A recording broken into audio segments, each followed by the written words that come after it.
We turn the page to week number 5, and in today's video, I'm going to help you guys get the biggest edge you can have on your opponents in fantasy football, and that is by having a defense that scores a ton of points. In today's video, we are going to be going through 5 different defenses that are going to be widely available in your guys' league that you need to not just run to the waiver wire to pick up to get that edge on your opponent. It is important to note that there are 4 teams on bye this week, so we do have less defenses to choose from. The Atlanta Falcons, the Chicago Bears, the Green Bay Packers, and the Pittsburgh Steelers. Before we get on into my defenses to stream, I would like to ask that if you are new to the channel and you don't have been enjoying today's video, that you please make sure to hit that subscribe button down below. So without further ado, let's get into today's video. We begin with my number 1 defense to stream on the week, the Arizona Cardinals, going up against the Tennessee Titans at home in Arizona. The Cardinals defense is currently rostered in 31.3% of leagues on NFL, 20% over on Sleeper, 24.6% on ESPN, and 17% over on Yahoo.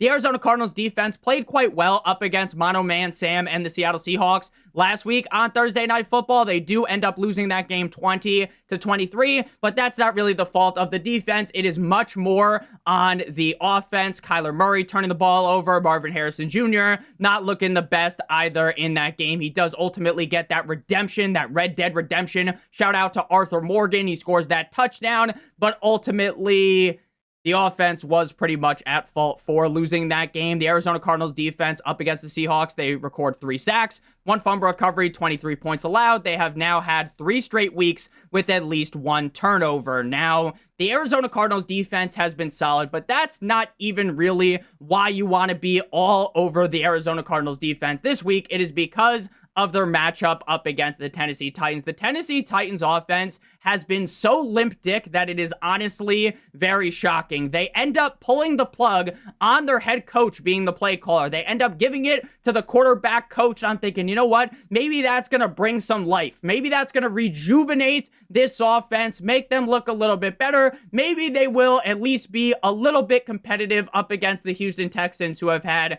tough sledding, to say the very least, through the start of the season. And, you know, maybe that sounded good and all, but in real life, that is not what happened at all. The Houston Texans defense locked up the Tennessee Titans offense, and the Tennessee Titans offense has some players on it. They just can't get anything going. The Houston Texans do have a very good defense. They win that game 26-0, 2 sacks, 1 INT, and 0 points allowed. And Cam Ward comes out to the podium after the game to speak, and what he says in the post-game press conference to me almost sounded like it was fake, almost sounded like it was AI. Have you guys ever seen after a bad loss where a quarterback does something stupid like Tua, where he turns the ball over and it's like a fake AI video that sounds like Tua? It is Tua, but it's not actually Tua. It's a fucking supercomputer making the video. And you know, they're saying all these crazy things like, oh, I suck, this, that, and the other thing. That's basically what Cam Ward did, but it was actually him, and it wasn't AI. He seems absolutely dejected with how this offense is played. He said they've been playing like ass, and it's honestly sad to hear as a Cam Ward fan, but until something changes for the Tennessee Titans offense, you just have to be cherry picking up against them. If the defense is available, you want to stream against them. Now, the Cardinals play the Colts in Indianapolis next week. The Cardinals defense has been reliable enough through the first 4 games of the season to warrant playing them up against the Colts in week 6, but I'm not going to sit here and pretend to you that they're a must-start defense in that game if you pick them up this week and you maybe are in a league where you can only do 30 waiver wire moves. And maybe you want to hold the Cardinals again up against the Indianapolis Colts, but frankly, I don't think they would be close to a must-start defense. Next up, speaking of the Colts, we got the "This is our Colts, this is our team, we bleed blue," going up against the Las Vegas Raiders at home in Indianapolis. 23.1% rostered on NFL, 18% on Sleeper, 40.2% on ESPN, and 22% over on Yahoo. The Colts defense, week 4, up against the LA Rams in SoFi Stadium. The Colts defense looked fine in that game, and I think this is pretty much what you would have expected out of the Colts defense going into the game, right? They get 3 sacks, 1 fumble recovery, 27 points allowed. They lose 20-27, but when you're going up against Matthew Stafford, Puka Nacua, Devontae Adams, Kyren Williams, you aren't really expecting a blanket that offense. You aren't expecting to completely power down that offense. And the Colts probably should have won this game if Adonai Mitchell wasn't a complete and utter dumbass. The guy fumbles the ball instead of just walking directly into the end zone, trying to celebrate, trying to look all cool. And I get it. You want to look cool. You want to get that aura when you have a big touchdown, but just walk into the fucking end zone and then celebrate, you dumbass. And then not only does he do that, right? That's a very bad mistake. That is something that is just, come on, man, it's laughable. How does that keep happening? It's happening so many times in the NFL, and yet the players don't learn.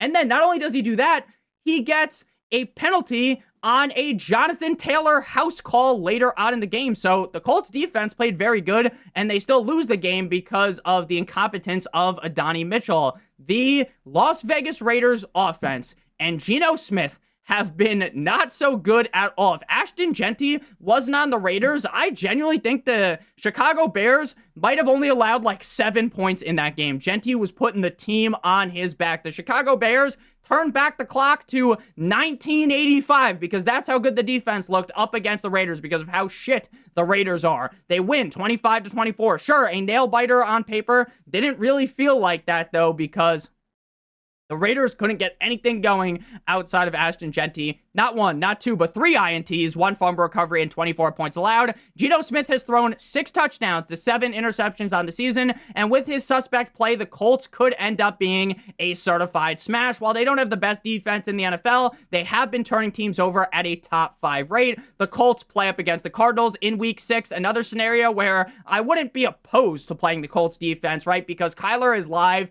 to make some incredibly stupid decisions and turn the ball over, but ultimately we probably will have better options next week. At number 3, we got the Cleveland Browns going up against the cold like Minnesota Vikings over in London. 29.9% rostered on NFL for the Cleveland Browns, 3% over on Sleeper, 3.6% on ESPN, and 8% over on Yahoo. The Browns defense, week 4 at the Detroit Lions, they get absolutely face fucked in that game. They lose 10-34, right? I don't think anyone should be shocked at all that that happened. The Browns defense stood on their head. They played incredible up against the Packers. They eke out a win up against the Packers. It's awesome. Congratulations. Like that Post Malone song. Everything's going great. But now you got to go up against the big boys, the Detroit Lions, and they absolutely wipe the floor with the Browns defense. They lose 10-34. But again, no one should be taking the statistics of the Cleveland Browns versus the Detroit Lions and walking away with that and being like the Browns have this dog shit defense. It's really just that the Lions have that good of an offense. And we just saw them on Monday Night Football have a great offensive showing up against the Ravens. So 1 INT, 34 points allowed. Prior to last week, this defense recorded 3+ sacks in 3 straight games, and they recorded 5 sacks up against the Green Bay Packers. So up against old man Carson Wentz, I can imagine how many sacks that Myles Garrett and friends are going to be able to get on that Vikings offense. Pittsburgh defense, week 4 versus the Minnesota Vikings in Ireland. They win that game 24-21. 6 sacks, 2 INTs, and 21 points allowed. So while it might feel a little bit gross starting the Cleveland Browns defense, because we did see the offense look good up against the Cincinnati Bengals of the Vikings, but ultimately the Cincinnati Bengals defense is just really bad. We said it all summer. They are a laughingstock of a defense, so I do think the Cleveland Browns are 100% start-worthy up against the Minnesota Viking offense. The Browns face the Steelers in Pittsburgh next week. With how up and down the Steelers offense has been, you could start them, but it is a division rivalry game. You know, there's probably going to be better options for you next week to play instead of the Browns defense. Next up, we got the New York Football Giants at the New Orleans Saints. 3% roster on NFL, 4% on Sleeper, 7.2% on ESPN, and 2% over on Yahoo. The Giants defense week 4 versus the LA Superchargers. They win 21-18. Absolutely embarrassing. Justin Herbert, the pervert, and the LA Superchargers. The Giants win 21-18. 2 sacks, 2 INTs, 18 points allowed, and 2+ sacks in all games this season. Sexy Dexy was all over Justin Herbert last week, and Jackson Dart gets his first ever W as the starting quarterback of the Giants, which was just incredibly awesome to watch. I do think that what I saw out of Jackson Dart shocked me, because his first ever start up against a defense like the Chargers, I don't think anyone was expecting him to look as good as he did. So he did, in a way, prove me wrong, even though I thought Jackson Dart was a solid quarterback. Now, Giants going up against the Saints. I get that the Bills defense definitely disappointed last week, because you thought that, maybe the Saints might not even score, right? Maybe this would be a game where the Saints aren't able to do anything. And for a lot of the game, it was pretty close. The Bills defense, though, they were still all right. They had 3 sacks. They win the game 31-19, 1 INT, 19 points allowed. We have been picking on Spencer Rattler all season long, just like we have been picking on the Tennessee Titans and Cam Ward. So we're just going to continue to stick with what works. We're going to trust the process and continue to stream defenses up against the Saints offense. Now, the Giants will play up against the Eagles next week, so if you prefer your defense scoring more than potentially negative points, I would drop the Giants with haste after this matchup up against the New Orleans Saints before we get on into our final defense to stream, as well as the defenses that are way too owned to be discussed in today's video. But I would like to give you guys a quick word for our friends and our partner over at Underdog. If you're brand new to Underdog and sign up using promo code Notorious, or by clicking on the link in the video description, you will get a free pick plus a first time deposit offer of up to $1,000 in bonus funds, as well as if you play $5 in the pick'em, you receive an additional $100 in bonus funds. How the pick'em works is incredibly simple. You pick at least 2 players. If all of your picks hit on the higher or the lower, you get paid. The more picks you put in, the higher the payout is. But again, all of the picks have to hit. Make sure you guys do check that out. Promo code Notorious, or by clicking on the link in the video description. The final defense here is going to be the Miami Dolphins at the Carolina Panthers. I know what you might be thinking. Nick, you're so biased. Why are you taking the Dolphins defense? Well, based upon the rostership, the ownership of all the other defenses that we have talked about, the Miami Dolphins are a last-ditch effort. You somehow couldn't get any of those other defenses, that I'm willing to stream up against Bryce Young and just hope everything goes right for a defense that is absolutely dog shit like the Dolphins. 2% roster on NFL, 5% on Sleeper, 2.9% on ESPN, and 4% on Yahoo. I will note that the Dolphins defense has looked better over the last 2 weeks compared to when Daniel Jones absolutely butt-fucked us up against the Colts in Indianapolis. That was just a terrible game out of the offense. The defense, I don't think, got a single stop all game. It was really bad. Really, really, really bad. Now, the Dolphins play tonight up against the Jets on Monday Night Football. And as a Dolphins fan, I fully expect a murder of the Dolphins defense at the hand of Justin Fields, or the hands of Justin Fields, that is so bad that they make a Netflix documentary about it. But ultimately, none of that really matters, right? How they perform up against the Jets, because you already know the Dolphins defense isn't very good. Now, they looked all right, especially in the second half up against the Buffalo Bills on Thursday Night Football. Obviously, they lose 21-31, but they get 2 sacks, 31 points allowed. I was impressed by their showing later on in the game, and based on how bad this Carolina Panthers offense has looked in a lot of games this season, it's just worthy of the dice roll.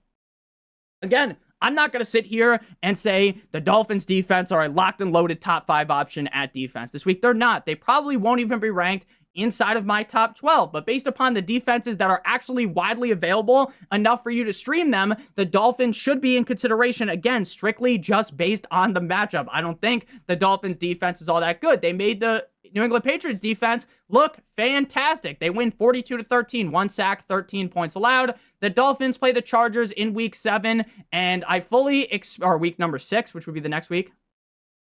Skipped a week.